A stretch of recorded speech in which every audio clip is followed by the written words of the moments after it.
Bir de ikimize haber verip doktorlarımız bilgi versinler diye buyurun.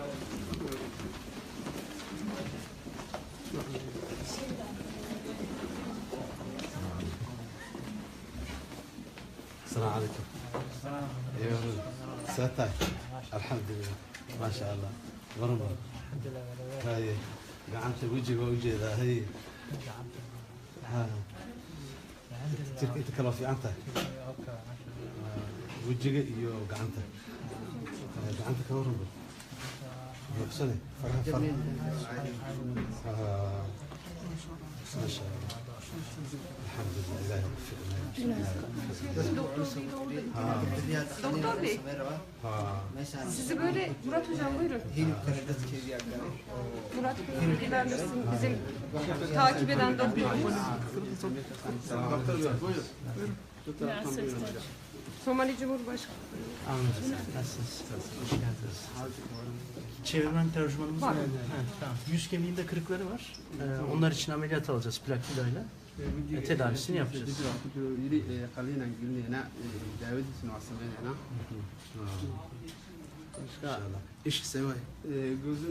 Gözünün görmediğini söylüyor çünkü bir ciddi bir göz yaralanması geçirmiş.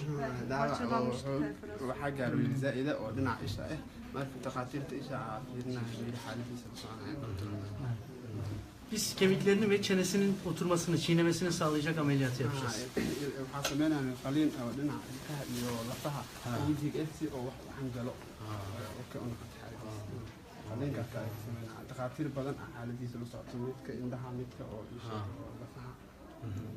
markaad qaybta oo isheeg inuu wax anjalo lafaha burbur ka jira wejiga qalliin ku sameynaayo qalliinkaas sameynaayo إلهي كعافية إن شاء الله ما في عمل جبتان يا إلهي كعافية إلهي في عمل نسميه إن شاء الله الحمد لله إن شاء الله يا Yukarı diğer hastaya kanalına çıkıyoruz. ما شاء الله إلهي عافية إن شاء الله يا Yukarıya bir bekliyorlar değil mi? Tamam. السنة ثلاثة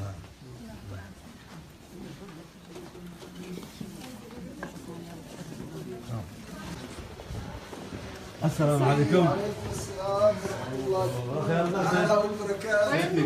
هادي فتي ما شاء الله.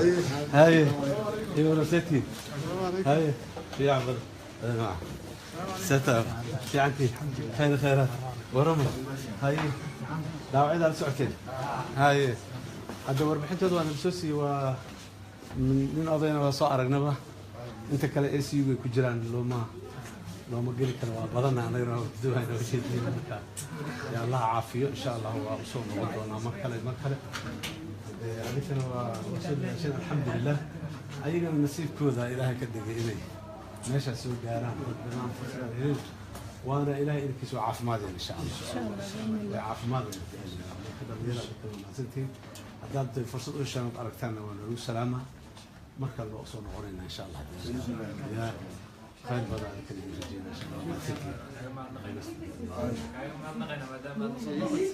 ما شكر على الواجب ما شكر على الواجب وما تنتهي دليل خير إن شاء الله هاي ولست هاي خير إن شاء الله هاي عليكم السلام مدحنا نقول بكون هذا السؤال ساتر في عنتها نواد عفان مقعاه شكرية رقية ساتر رقية الحمد لله waa soo dadkii ICU ku jiraana la yiri oo in la wada gala meeshii suurtagal maaha marka de fursad oo idinka daasha lagu salaamo annagana waa ku soo noqonayna insha Allah wiilka ka soo baxay oo banaanka joogana waa soo aragnay ayagana waa soo noqonayna insha Allah waanu ducayna Ilaahay caafiyo insha Allah haye barakallahu waa maadsantahay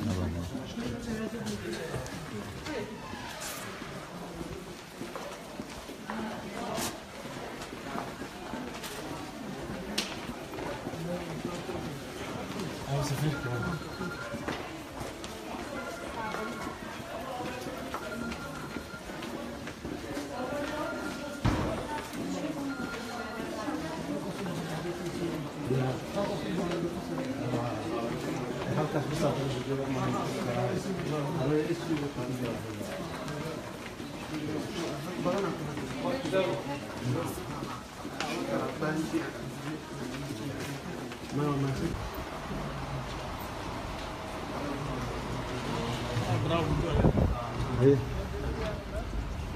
سوبر اسماعيل ما هلا لو كلمة قولها زمان يا أو كم يقعدك أسق على الله ها ها ان شاء الله لو كلمة بسم الله الحمد لله والصلاه والسلام على رسول الله maanta waxaan soo booqanay dhaawacyadii xanuunka badanay shabaabku ay u geysteen dadkii 14 Oktoobar magaalada Muqdisho isgoyska Soobe dadka in badan oo kamid ah weli waxay ku jiraan ACU way ku jiraan qaarkii ACU ka soo baxayna waa soo aragnay kuwa kalena runtii caafimaad iyo dadaal aad iyo aad u badan ayaa loo sameeyay iyo gurmad ballaaran isbitaallo kala duwan ay ku jiraan isbitaalkan hadda waa isbitaalkii labaad oo aan soo booqanno isbitaal saddexaad oo magaalada bannaankeeda ah jiro isna aan booqan doono haddii alla yidhaahdo laakiin waxaan rabaa inaan u mahad celiyo dowladda Turkiga iyo shacabka Turkiga muxuu ahaa gurmadka degdega ay ka qayb qaateen dhibaatadii meeshaas ka dhacday runtii dadkaana caafimaadka ay siiyeen caafimaad aad iyo aad u sarreeyo lagu kalsoonaan karo dadka intiisa badanna ay soo qabteen inta kalena runtii rajadooda hadday sida ay dhakhaatiirtu ugu warbixiyeen ay aad iyo aad u fiican tahay marka walaalaha Turkiga waa u mahad celinaynaa anagoo magacayga iyo magaca dadka Soomaaliyeed baan ku hadlayaa maanta dadka Soomaaliyeed sidaa ha u ogaadeen aad iyo aad u mahadsantihiin. Assalaamu calaykum.